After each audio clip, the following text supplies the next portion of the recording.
Recording? Good. So the ways that this work is done in partnership with the diocese, and one of the strongest ways to get off on a good footing is with a strong letter of agreement between a new ministry developer. And sometimes it's going to be with their diocese or sometimes with a sending parish. And there may be some other examples of ways that those LOAs have worked in your context that you'd be willing to share with us.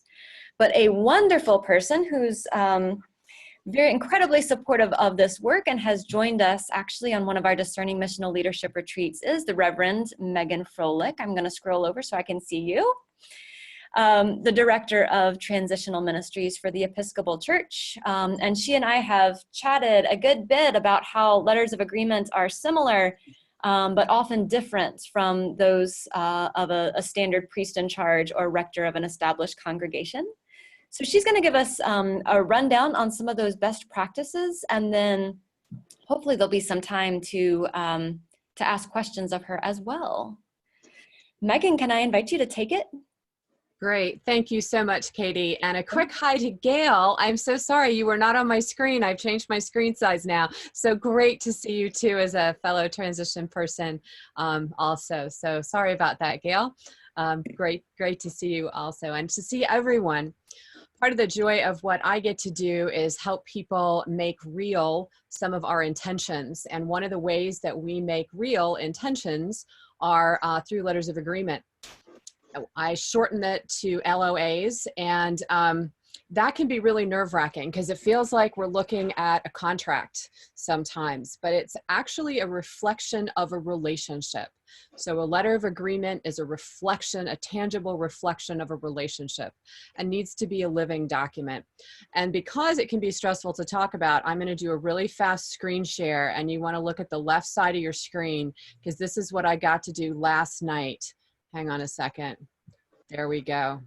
I got to play with six-week-old puppies. Oh my God, they were so cute. So just a little puppy fix before we get into letters of agreement for us. Hopefully that gives you a little bit of a smile. There, some friends had have puppies, so I got puppy snuggles. So if you're starting to get stressed, grab your puppy, grab your parakeet, grab your cat, grab somebody, you know, that can help you do that, because it's actually not that scary. It really is about trying to make clear what our relationships are. In the same way that you are going to have agreements with your housemates, with your community mates, with your spouse and or partner, with the people in your life. You know, who's gonna pick the kids up from soccer practice today? That's in a way, not exactly, but it's a part of a way we have agreements. That's why it's called a letter of agreement. It is not an employment contract like you might have in a secular world. One of the reasons, one of the things you need to know about letters of agreement is that they are not legally binding. They are binding in the sense that they share our intentions, and we hope that we will use them as a tool for mutual accountability. But if you are flipping out and saying, I'm just going to go sue the diocese, yeah, no, not a legal document. And if you're at that point, then that's a whole different situation. So I'm going to invite later Gail and Susan and others who have experience with this as well to weigh in. But I just wanted to kind of give a bit of an overview about what it is and it isn't in terms of the philosophy. The next major point is that I think over time, it can be an outstanding aid in clarifying expectations and roles. Many times when there are confusions or stresses or resentments, it's because we're not clear about what roles and expectations are. And letters of agreement can help do that, that role setting and that expectation setting. Oh my God, Abby, I want to go join with whatever is happening in your world. That's so fabulous. Sorry. That looked like whatever's happening is fun in Abby's world. Yeah, sorry everyone. There's going to be like a lot of people in the office. That's fine. That's the more the merrier always. So it's aiding in clarifying expectations and roles. And then thirdly, it is a great communication tool. So the time that you're going to spend up front and throughout your time with the parties who are part of a letter of agreement is going to be time well spent, because it asks you to search your experience, your heart, and your skill about communicating with one another and being as clear as you can. It doesn't mean that everybody's going to do exactly the right thing all the time, but it can be a touchstone and a great communication tool to help all of us understand what's happening even more clearly. And I'm going to ask Gail and Susan to weigh in on this in terms of your experience from a diocesan point of view, if you would, differences, changes, whatever, kind of on the philosophy of what is an LOA. And I'm putting them on the spot because we didn't talk about this in advance. I wasn't sure who all was on the call, but I know you all do this all the time. So if you have something else that you're thinking, ooh, let's do this, please jump in right now on this philosophy part.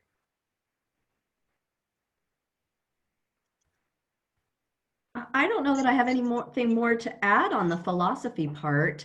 It also does some clarifying around canonical roles and authority and responsibility, depending on the type of letter of agreement you're writing. So that might also be part of the expanded piece. And the expectations also of the other party. For us, it would be vestries and bishops' committees and other groups. There are also, those expectations are laid out in the letter of agreement just as much as for a clergy person or the person receiving a stipend. So I think that's important to note. I don't know if it has anything to do with philosophy, but it does, because there are several kinds of letters of agreement. So we will get to that. Yes, so great. Yeah, it's not a one size fits all. Yeah, and we have compensation in there. We also lay out, vacation time, health care, just all those nitty gritty details. And as you say, I loved how you worked it, regarding the expectations and responsibility, and which for a church plan, I found it to be very different than what I would do for, somebody that is looking to be, say, a rector in a parish. And that was part of my challenge, but it was also part of my joy working. Yeah. I find as I assist and consult on letters of agreement that are more unusual, it really is fantastic, because it does help clarify what are you really thinking about? What does this really look like when we get down to it?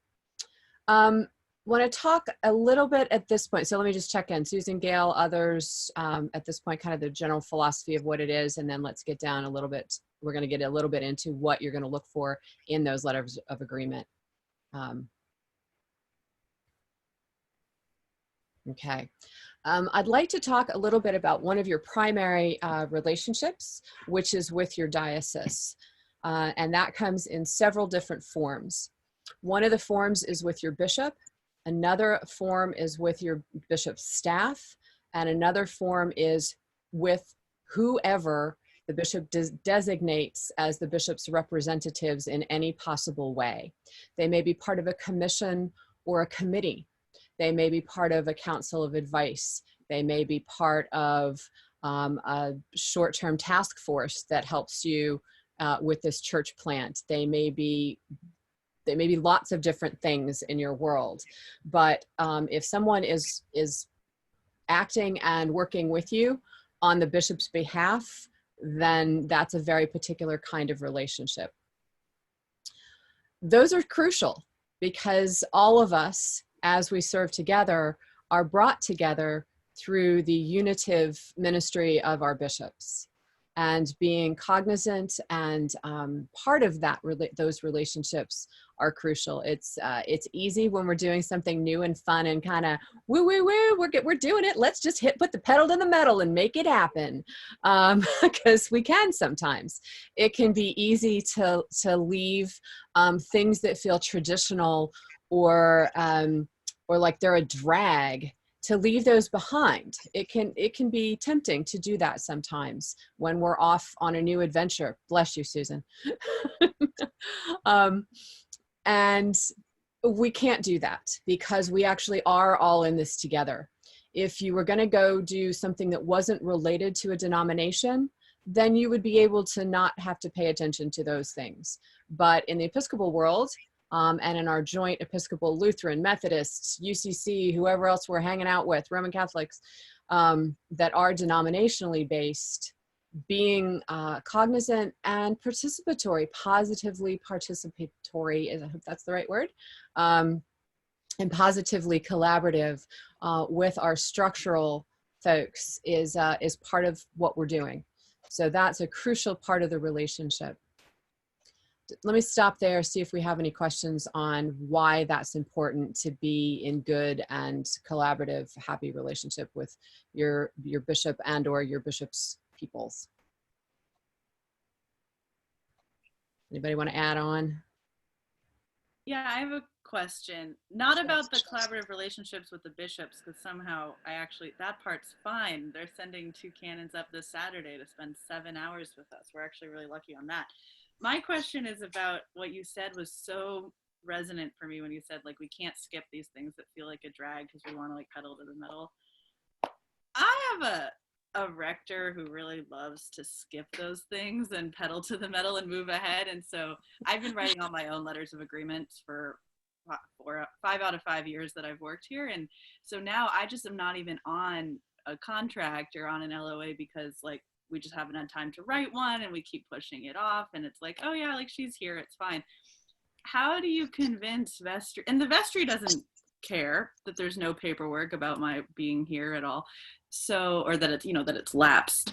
How do you convince busy rectors and vestries that are in no rush to have more paperwork to review that this is one to prioritize? Does that make sense? It does make sense a lot. Obviously, we want to start with the relationship first to say it's been great to have this in the past and it'll take us 5 minutes to renew it. If you're not making any substantive changes or you don't need any additional clarification for that, or maybe you do. What's your situation, Abby? Yeah, we're always making substantive changes. Yeah. Okay. Yeah.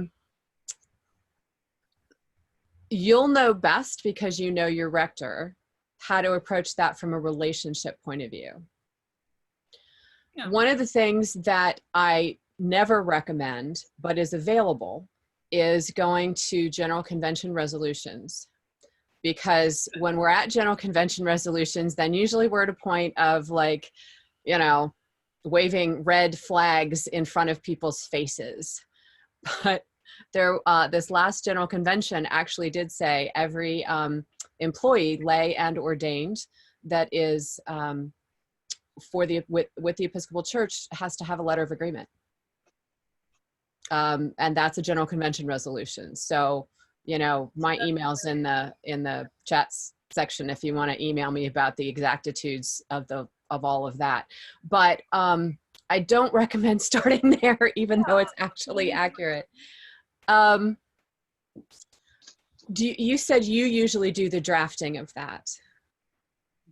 Okay. And you feel comfortable with that? I'm open to hearing from other people who don't write their own LOAs. Sure. Yeah. Sure. So, and the reason is, if you want a real kind of a relationship thing, is that you're telling your rector you're actually protecting your rector and the church.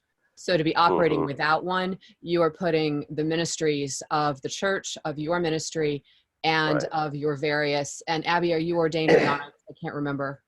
That's fine. It doesn't matter. I'm just saying, but all of your ministries, particularly as a clergy site, is being put at risk without one. So I would add to that, if I may, please. Megan, in response to the question you asked earlier, and what is coming up for you, Abby, the wisdom of church planters and mission developers, almost no matter what kind of plant or development they're in, has been that these things have a much better chance of succeeding, both in getting off the ground and finding some definition of longer-term sustainability, when diocesan leadership, or perhaps more in your case, parish leadership, and the mission developer are on the same page. A lot of times we talk about that as being on the same page as far as vision, but that vision to some degree gets conveyed in a letter of agreement. As a church planter, I think my compensation changed at least once a year for 5 years. And, you know, and a lot of that was due to just the nature of this work. Like, it fluctuates, the amount of money you're able to raise, and stewardship changes, ministries have to pivot. And that's always my sort of argument for having some of these things written down, is that the circumstances are so, they're so volatile for the first few years of this work. May I comment on this as a former church planter and someone who's coaching mission developers, and as someone who's done extensive interim ministry? My letter of agreement in the Diocese of Virginia in 2002 was a one-page letter signed by Bishop Lee inviting me to plant a church. That was it. I never really had one. It just, go get them, boy, you know, plant the church. But we had lay staff in our new church start, and every one of them had a one-page letter of agreement. Every interim I've gone into, we've had staff who had no letters of agreement. An organist in one church had been there 30 years, no letter of agreement.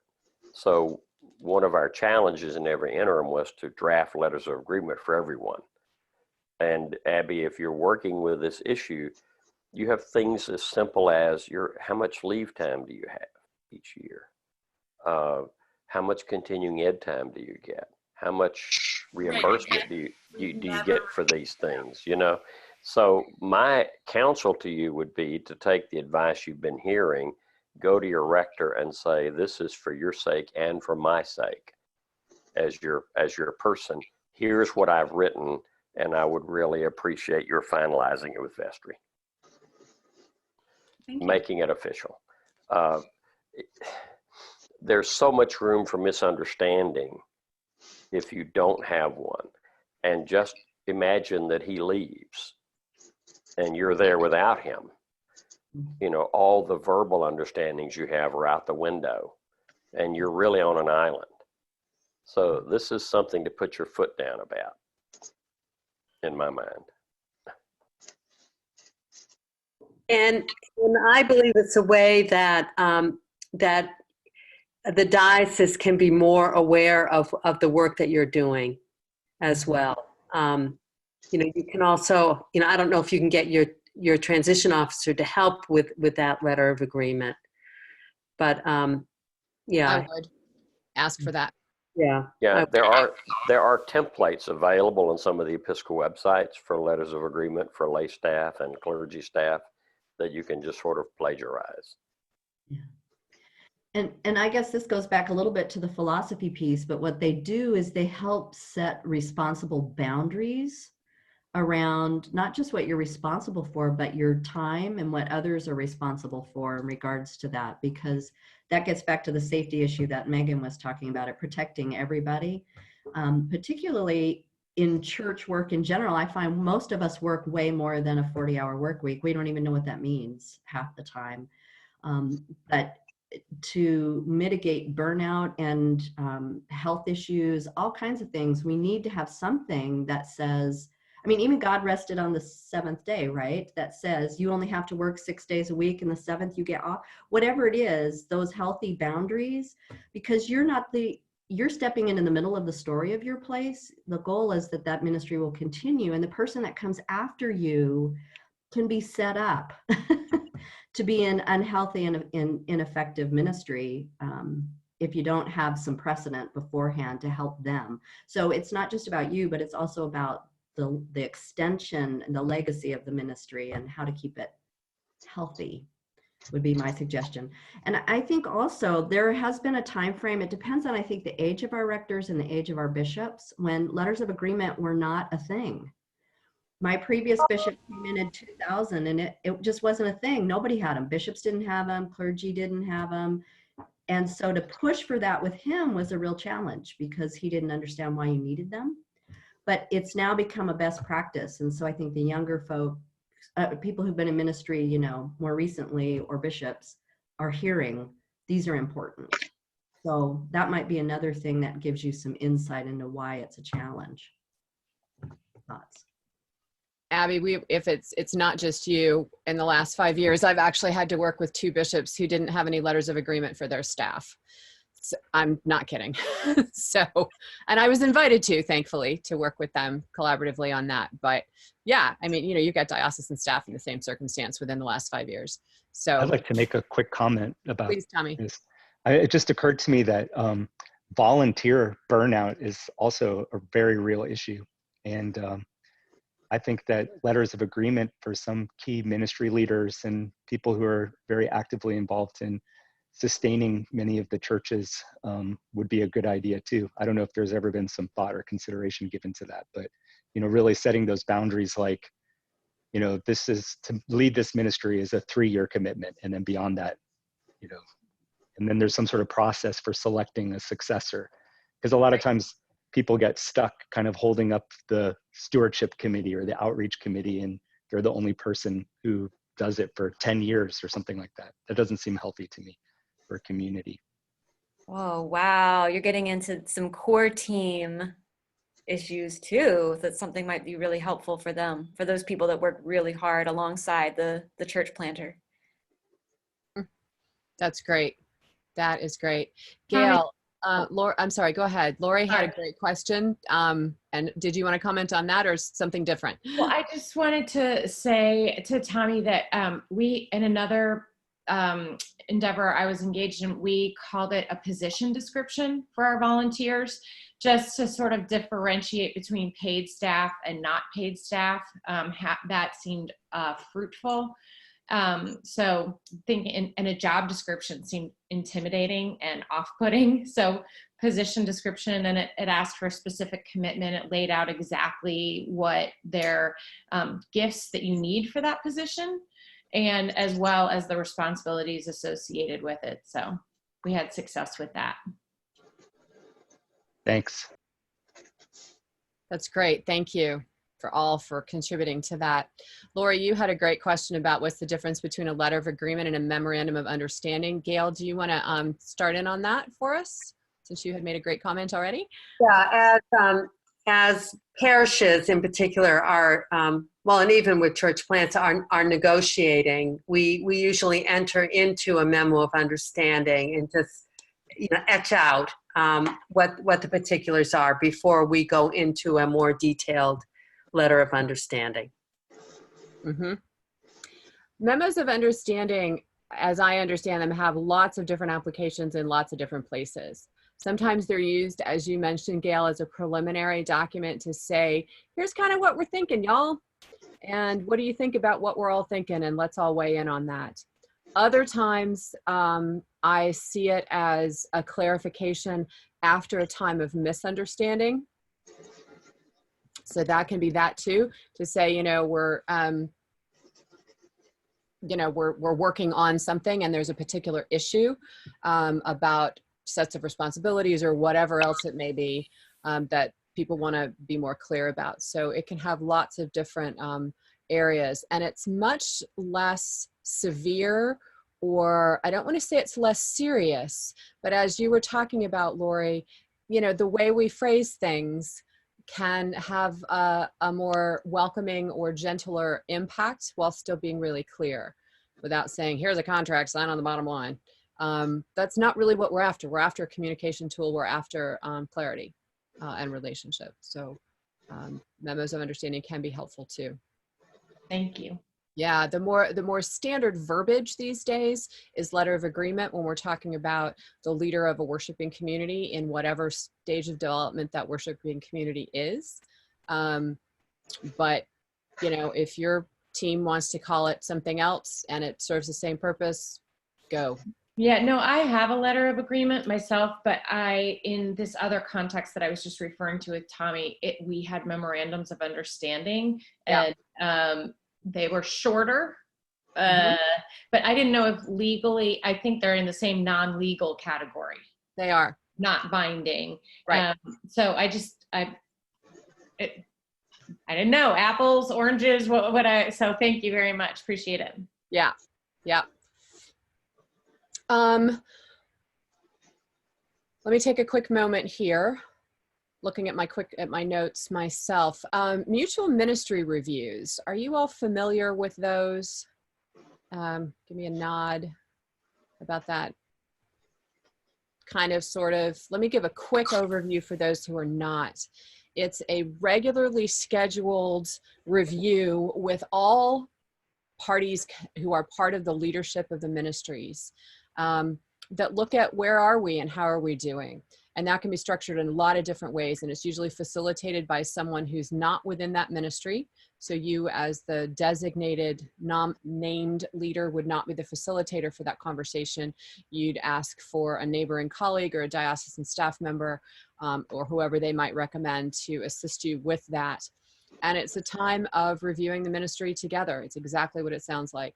A series of questions that you reflect on beforehand and that you share about together. So I highly encourage mutual ministry reviews if you're not doing them. They are great tools. Sometimes they happen every 3 months. Sometimes they happen every 6 months. Sometimes they happen every year. Sometimes they happen, whenever you all agree they'll happen. It's a time of check-in, and it also can be a time where you revise or edit the letter of agreement to say, you know what, it really isn't working the way we structured it this way. And I thought I could use my own cell phone, but it's making me crazy. So I'm actually going to need a cell phone allowance for this ministry, or, fill in the blank, whatever it is. I thought it was going to work. It's not going to work at this point. And it makes those conversations normalized. It makes those conversations regular, and it makes those conversations much more open, or it usually makes those conversations much more open in that. So MMRs, mutual ministry reviews.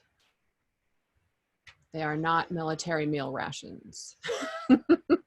And Megan, if I could add, what we do in our diocese is we do a mutual ministry agreement prior to the review. So we agree on what are the goals. What are we going to work on this year? Then when you're reviewing, you're looking back at that agreement as well as how things went with the ministry, and then you're revising for a new agreement to help set the direction for the next year. So it gives a way to have some accountability about what our trajectory is in the time frame that we're going to be working together. Again, 3 months, 6 months, a year. So that's a distinction we make. So. That's great. Thank you, Susan. That's very helpful. I'm a big fan of The Artist's Way by Julia Cameron, when she talks about doing creative things, whether you're a visual artist or a writer or a musician or whatever you are. And I think ministry is being an artist. Particularly new church plant work is being an artist. You're creating something with tools that maybe other people have used, but in a way that we haven't seen before in your particular location. So one of the things that she talks about regularly as a creative coach and as a creative person is that the forms and tools and the formality are not your enemy. Things that are structured are not necessarily your enemy. So I play primarily 2 instruments. I play the harp and I play the piano.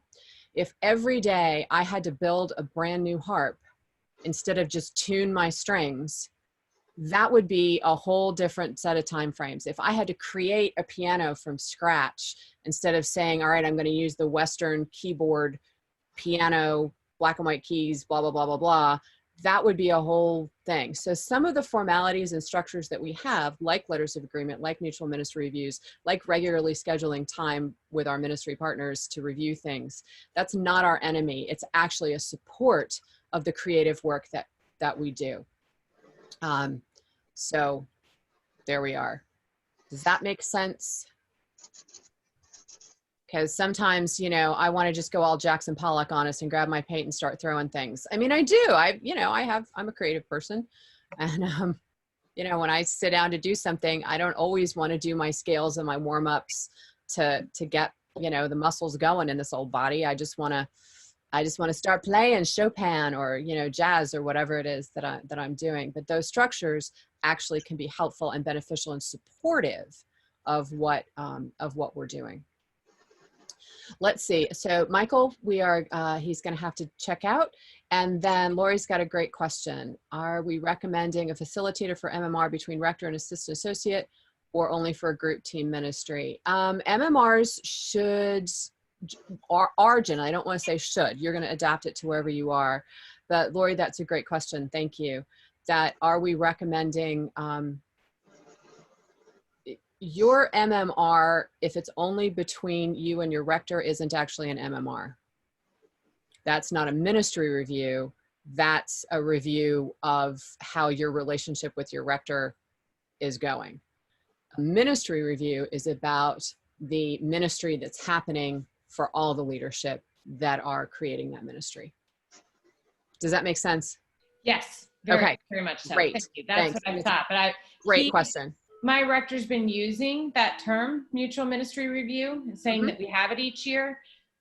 But I just think he's giving me a review. And if you're not able to really, give feedback to him, yeah, it's not mutual. Right. Yeah. Okay. Great. Just saying. Yeah. just saying. Yeah, we're not. And rectors mean well. And having been a rector and having had many staff in my corporate life before I was a priest, reviews are helpful because we need to know where we're going and what we're doing and who's actually in charge and what's, who's not and what the boundaries are. But it's not a mutual ministry review if someone is reviewing your work. That's a different thing. It can be very helpful and creative, but that's not what that is. Great. Thank you. Yeah. When I was working in a multi-staff situation, mutual ministry reviews were with me, the rector, with our associate, with our vestry, and with a number of the key leaders of the various ministries that were part of that. So it was a fairly large scale situation, which was great because it was mutual. And I got feedback. People got to say, you know what, Meghan, you're just not doing what I think, or it most often uncovered a lack of clarity about what the responsibilities were. We were doing just a quick example, we were doing some home Eucharists where we were really trying to get our associate to be able to have a lot more one-on-one time because she was new with a lot of different families. And somebody was all up in my grill saying, well, you're the rector, you should be there. I'm like, I'm not the only priest in the parish anymore. So the MMR helped clarify that was not the role of the rector at that point for these particular events. It was the role of the associate. And I don't care that she looked like she was 12. She's not. She was in her 30s and a highly qualified, wonderful, amazing priest.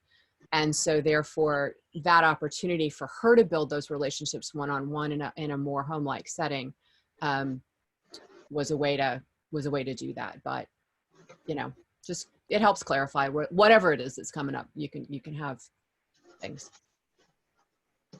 Are we ready to talk about some details perhaps? Yeah. Anything else? Kind of jump into details. Okay, thanks for the thumbs up and the nods. One of the things that is most, I don't know if it's the most, but I'd say it's almost the most, is time. And that is the element that is most often misused by us and by those with whom we are in ministry. And I say misused not with judgment, but with self-awareness. What Susan, I think, was saying earlier, even God got to rest, right? And if she can rest, then I can certainly rest. So there we go. How you schedule the expectations around your time as a church planter may look very different than the expectations surrounding time and being on call for someone in a longer established church ministry, for perhaps a rector or an associate. But the way that time is structured is a crucial part, and the way that time is counted is a crucial bit of what is happening here for you all in that ministry. One of the things, of course, especially with church planting, is that you are on a very different schedule than most of the rest of the world. And having done chaplaincy work and other kinds of work as well, you want to be mindful of making sure that when you work in the evenings, when you take calls in the evenings, even if you were sitting in your own living room on the telephone, if that's a work call, that's a work call. And building relationships can feel a little less clear as you're establishing a newer worshiping community, a newer belief community, than it does for someone who has a clear clergy pastor relationship or lay leader pastoral or outreach relationship. So that can get a little fuzzier. So whatever clarity you can offer yourself and others around that, please do in how you think about that. So time is one of the first elements that I really, really suggest that you are as clear about as you can. Some people do it in, let's say, there are 3 segments to a day: morning, noon, and morning, afternoon, and evening. And so I'm going to work however many segments of the week, blah, blah, blah, blah, blah. And I get to determine that however you want to structure that. Other folks put in a no more than clause. I'm not going to do more than 4 nights a week for meetings, meetups, team building, roller skating with the folks I'm trying to connect with, whatever it is. So there can be a no more than section of time, so that some weeks it's 1 night a week or no nights a week. Other times it's up to 4, or, and again, going a little bit back to the philosophy as we think about time in detailing a letter of agreement, is that it helps you know when you are, when you're not doing it the way you need to do it for your own health and well-being. And we all have times like that. For the next 8 weeks, my life is a disaster. And I know that. And that's for 8 weeks. And then I get to breathe again. And I'm okay with that. And I have had a great conversation with my boss about what this looks like and what kind of breathing space and what monastery I'm going to when we're done with this. So, we all know that there are times like that. And, in a general parish cycle, Advent, you're not going to go, ooh, I worked more than my several hours a week, or Holy Week, for God's sakes, things like that on those schedules. Yeah, Tommy, I'm feeling some love here, people. Yeah. You all got that, right? May I come in or ask a question about that? David, please. Yeah, I just recently accepted a call, a little over a year ago, to this small rural parish as a part-time priest in charge. And they wanted to quantify it in terms of hours. Yeah. And I'm like, I don't think so. Why don't we just do days? Yeah. Right? Yeah. So the letter of agreement specifies that I work Sunday and 2 weekdays. Mm-hmm. Perfect. I think, even if you're like an assistant rector or a curate, how do you quantify in terms of hours? I have a real issue with that. I think how you're going to do that, you're going to keep a time log. And do you get overtime? Double time and a half if you work more than the hours? If you're an exempt employee, the answer to that is no. I think, I don't know if it's possible to urge people to get away from thinking in terms of hourly employment. You're a professional person. You're either full-time, which is 5 to 5.5 days a week, or you're part-time, which is 2 to 3 days a week. Yep. And you sort of have this understanding that if you really work a 15-hour day, then you get some comp time. Right. You're a professional. Yeah, exactly. Mm-hmm. So I know I had the experience when I was in the Diocese of Lexington. The bishop asked me to talk to 3 people who were being interviewed to come in as curates in the diocese. And one of the things we talked about was their expectation that they'd have a 40-hour work week. and I laughingly said to them, that's a myth, and you need to rethink that. If you think you're going to go out here in one of these churches and work 40 hours like a bank teller, it's not going to happen. You need to think in terms of blocks of time and days, not hours. Right. So 5 years later, I'm in the Diocese of Southern Virginia, and one of those 3 curates is the associate rector at a church in Williamsburg. He bought my beer at Dog Street Pub in order to repent of his having thought I was crazy when I told him he was not going to have a 40-hour work week. And he knew after several years he was 50 to 60 hours a week on an average week. It's interesting to me how people genuinely have this expectation when they come out of seminary. And where it comes from is I'm clueless about. But you're a professional person like an attorney or a physician. You don't punch a clock. You don't have a 40-hour week. And if I'm interviewing someone for a staff and they bring that up and they don't understand differently after our conversation is over, they go to the bottom of my pile. Yes, indeed. So thank you, David. And a really quick true story.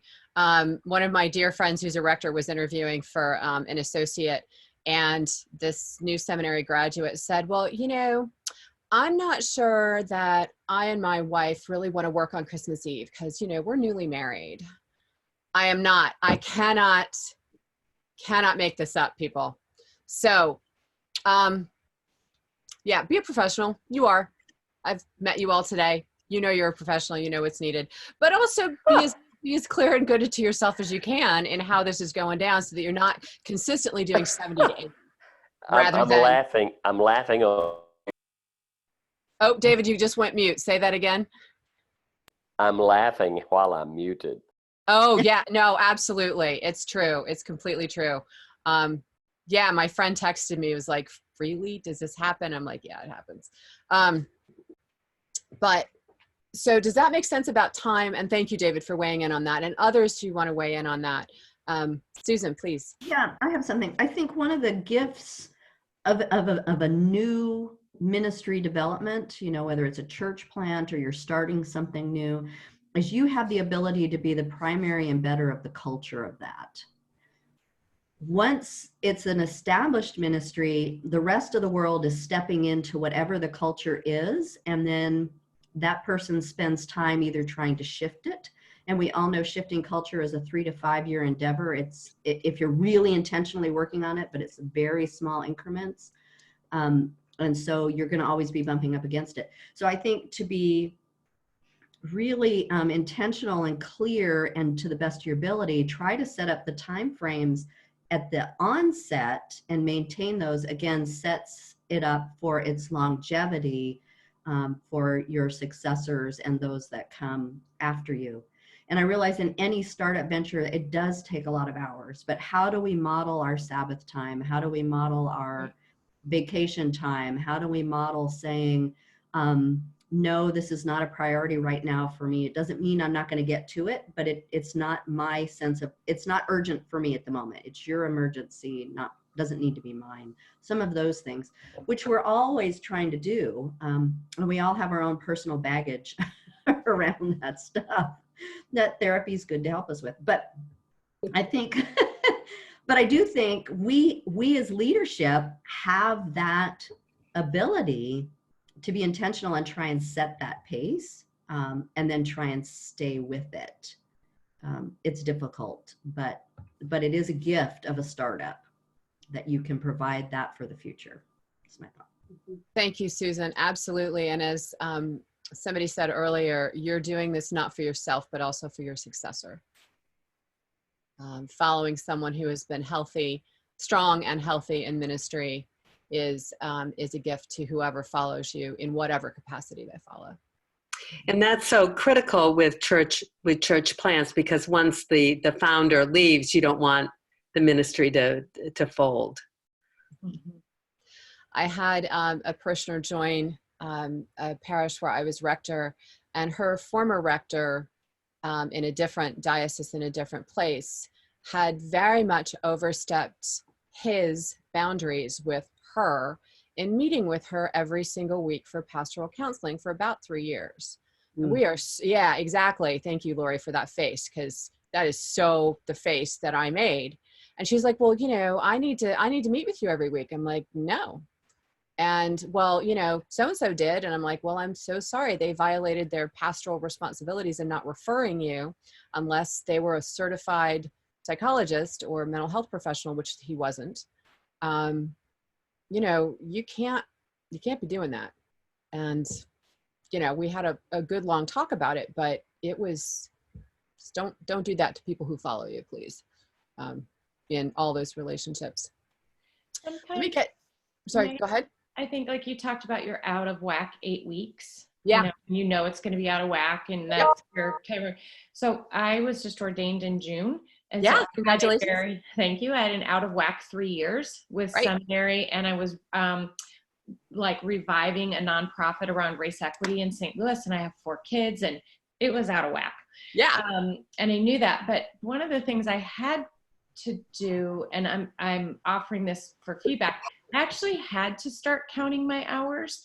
Yep. Not because I think I'm a bank teller or because I think I'm being paid per hour, but because my sense of what was appropriate for work was so skewed that when I actually was working 40 hours a week in the first, my first couple months getting started in the new parish setting, I felt like I was like on vacation. Right. Exactly. And You're like, what is this? What is this? And somebody taught me that block idea of morning, afternoon, evening.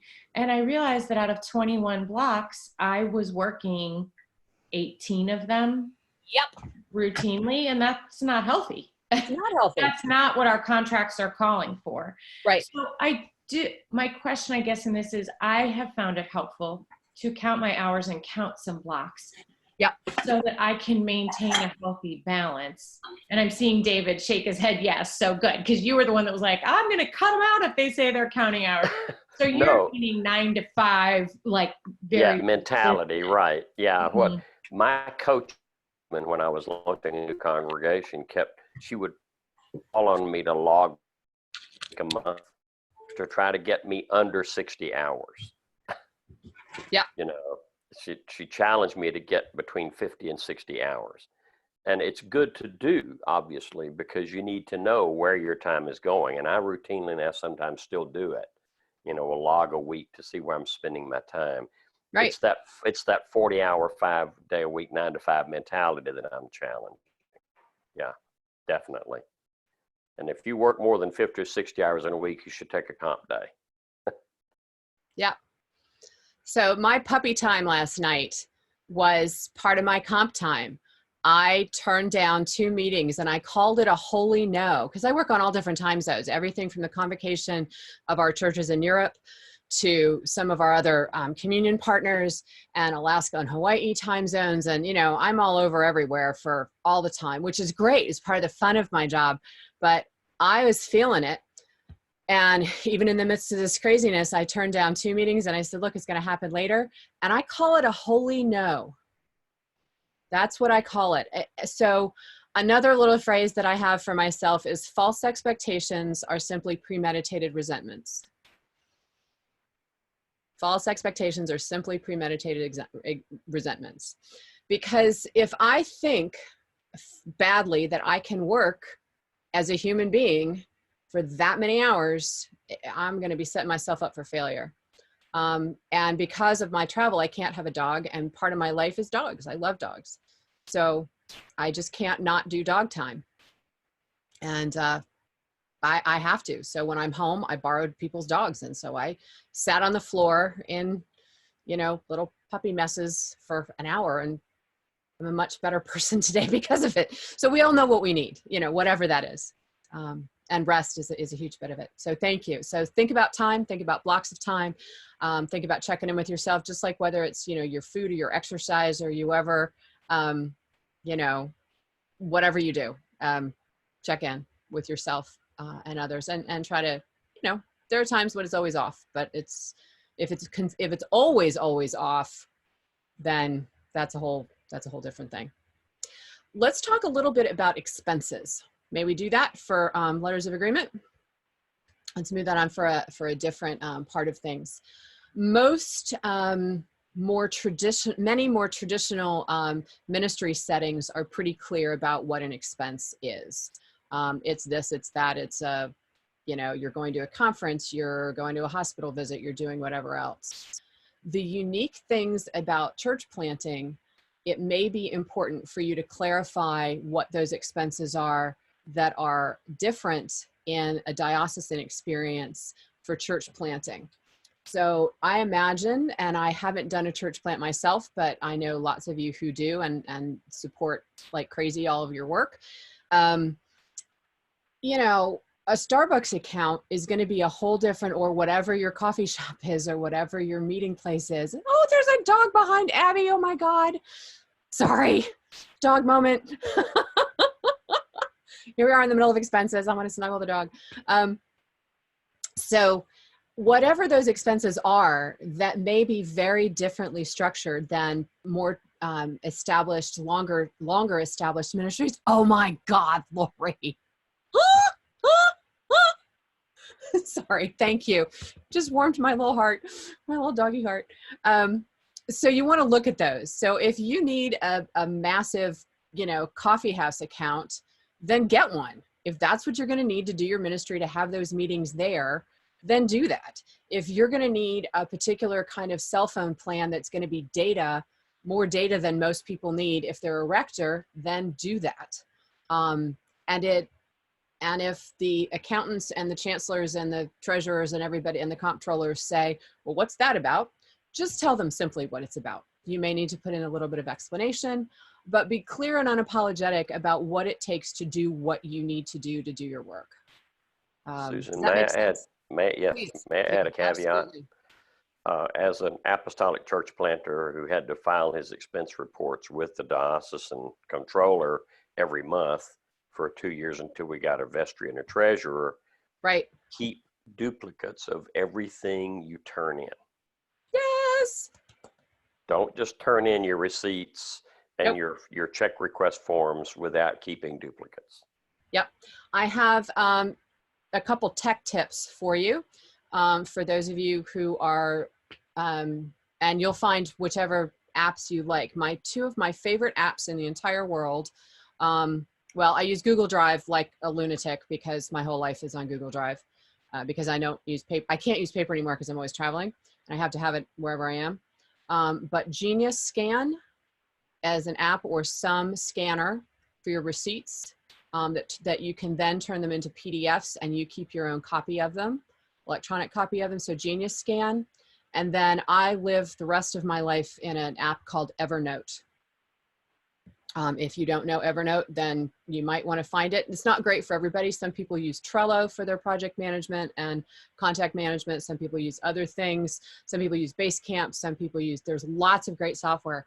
But whatever you do, please do follow David's advice to say, keep everything, lose nothing. And the way to do that is to throw it in the cloud. Just saying. Yeah.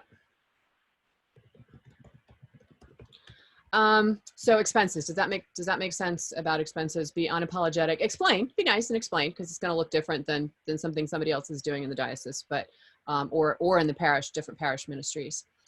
Your mobile phone, everybody has a different preference. On our staff, we have the option of having half of our, personal cell phones paid for and our number routed to our mobiles. I tried that when I was a canon to the ordinary and it made me absolutely nuts. But some of our folks love it. My boss only wants one phone. Canon Mark Stevenson wants one phone. It would make him nuts to carry two. I carry two because I do. That's just my personal preference. So whatever, again, you need, you'll know what's going to work for your life and your family's life. Tommy, oh, okay. Tommy's saying hi to somebody else. One other thing that I think is crucial, well, for all of us, but particularly for church planners, is because your ministry is different in many ways than other colleagues that are ministry leaders, being able to attend conferences and meetings, not just on Zoom, but in person, so you can hug your colleagues appropriately, no Title IV hugs, but you know what I'm saying, to be able to stay connected and do the things that you need to do for that networking and that mutual support, build those into your expenses. That is a crucial part. Getting isolated is one of the largest dangers for any or all of us. You can also build in, as many of you have said, that you have coaches or mentors, and that's a regular part of the ministry. And if it's supporting that ministry, it should come out of the ministry's budget. Does that make sense? Anything you're doing regarding travel, those kinds of things, and double check your CPG component. Whatever your, if you're a compensated person, ministry leader, where Church Pension Group is with you regarding your benefits, your retirement, your all of that, just make sure that that's all on track. Don't leave that to somebody else's responsibility. As David said, keep all your receipts for your own copy. You also can't always count on something else, somebody else to be doing that. Just double check it with CPG. So, hey, whoever just dialed in from 205 area code. That is me. That's Katie. Hey, Katie. Trying to not get kicked off the Wi-Fi. Oh my gosh. We want a friendly Wi-Fi for you. Susan, All right, one more comment about expenses for people who are receiving grants from the Episcopal Church for new work. We expect if they attend a Genesis event or a conference that the expense will be paid out of the grant. Some Great. of them don't quite get that, and we have to explain it over and over, but that's what we expect. Yes, that's part of the grant funding, is that you are going to the conference, right? Super, thanks. Katie, could you mute your phone? Let's see. Yes. I'm sorry to ask so many questions. Oh, that's why we're here, Lori. Keep going. Absolutely. Go for it. Dave, what you just said about the conference will be paid out. So I was just told that out of my continuing education budget, I need to be paying for these conferences out of my own continuing education budget. So that is what you said, David, written anywhere that I could be like, actually, this is the expectation. It's a general expectation that you're obligated, if you receive a grant, to attend the meetings, obviously, and therefore we expect that those expenses will be paid out of your grant. Okay. You shouldn't be penalized individually for it. I mean, it is a form of continuing education. Yeah. And I don't know what your setup is in your particular situation, how much of your grant funding is coming from the diocese or from other sources and how much is coming from TEC. But you certainly can take all of it out of your TEC grant. Okay. So that's just sort of an in the air thing. It isn't explicitly written anywhere. I don't know that it is. Katie can answer that more fully than I can, but I don't know where it is if it's written down. Okay. Thank you. And sometimes just a note from the folks in the know, a little email saying, hey, thanks for clarifying on this call, la, la, la, la, la. And somebody writes back and says, yes, that is the expectation. Sometimes that's enough. You don't have to actually have a written rule that we love customs in the Episcopal Church, don't we? The customary. Other things, so we've talked about going to conferences, coaching and mentoring. You also can consider, as you're looking at your letter of agreement, some non-financial or not traditionally financial opportunities. I am a total nerd and I love to do research and I love to spend time in libraries and la, la, la, la, la. So in other places that may not have had money to pay me, I would say, fine, pop in an extra week of continuing ed. Instead of 2 weeks of continuing ed, I get 3 because that makes me really happy. And it also benefits everybody because I'm like a border collie. So when I have something to do, I'm really happy. So there are non-traditional ways that you can ask for a benefit or a part of your letter that helps you, that also doesn't, cut into the bottom line for whatever that is. So I don't know, be creative, whatever you want to do in that regard. That can be an option. It's not always an option, but sometimes it is. Yeah, Susan, please. One of the things, going back to maybe the financial, besides a coach and a mentor, might be spiritual director, because Yes. that's super, super important. We can't really require, but the bishop strongly suggests and requires all of our clergy be in spiritual direction, but we also want our lay folks in spiritual direction as well, especially if you're in ministry that's this intensive. But that could also be a it does cost money to do spiritual direction, but you might be able to get that as a non-financial compensation time away for retreats, for example. If that's not written in, you could say 2 weeks continuing ed and a week of retreat time or something. Mm-hmm. Right. That spiritual component is often missed because we think secular contract versus that this is a relational contract in the church, and that should be a primary undergirding, is keeping our spiritual health. Do you really want me in a leadership position when I'm completely coming unglued because I haven't gone to my therapist or seen my spiritual director, or, you know, all the things that I do to keep myself glued? So that's not, you know, everybody benefits when we do that. You also want to check your diocesan policy on sabbatical eligibility. And if you are a lay person in this situation, you also want to talk about potential sabbatical eligibility. If you are doing leadership, significant ministry leadership, I would have that conversation with your diocese. The worst that can happen is the answer is no, but the best that can happen is that it happens. And on our staff for the church center, every exempt employee, regardless of order of ministry, is eligible for sabbatical, or they call it intensive professional development, but it's the time that is that. So if you need a good example, you can say the presiding bishop's staff for exempt employees does that. And we do. So I think that's fantastic because it's not based on your order of ministry, it's based on your level of responsibility, which I think is much happier than throwing a collar on you. I mean, I love my collar, but it's ridiculous the way that we don't have equity across the church. I'll stop right there because I could go on for days about that. Done. So check on sabbatical stuff. So we talked about travel, we talked about CPG, we talked about mobile phones, we talked about some of those different things. We're coming up on about 5 minutes to go, so I want to kind of stop here and see if there's anything else that is on your mind that we missed, or other folks who would like to add in as well.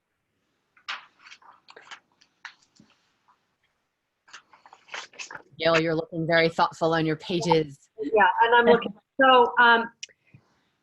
So as I wrote the LOA for our first church planter, I mean, I really had to think outside the box about the expectations of say, the missioner, our church planter.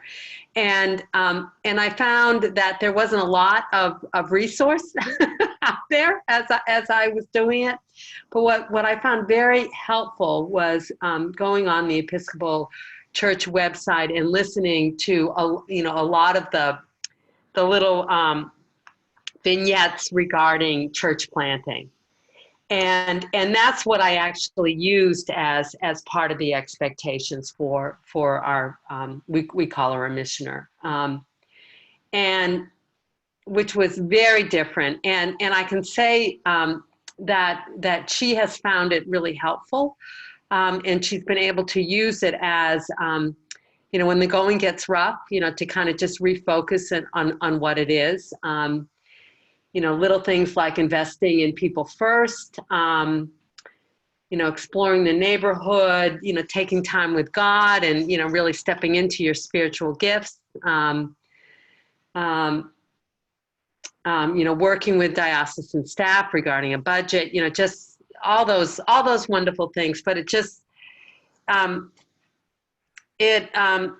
think it was helpful for me as we look at as being a diocese that hopefully will be able to really plant in our whole ethos in the diocese, church planning. And so I think it's helpful for that church plant diocesan relationship. Can I ask that maybe some people, if they have them, and sort of remove the personal information, could post a couple of these letters of agreement as a Google Doc for the group for us to be able to look at? It would be really helpful for me anyway. That is definitely a goal of mine, Tommy, is to get some of these, a draft, right, up on the website, but also in a future church planting manual that we're hoping to complete by the end of the year. Mm-hmm. That's terrific, because it can help as you work with your transition minister and your bishop's staff. It can help them be creative as well. It's obviously your bishop has the final say always about all of our lives, but that can help them be creative and think, really great ways to structure that. Yeah, so for example, I had really boilerplate info, regarding compensation, regarding expenses, and then, just with the expectations. That's where I was more creative. And so that, Fantastic. yeah, really easy to lift up, and as well as the responsibility of the diocese. Great, thank you.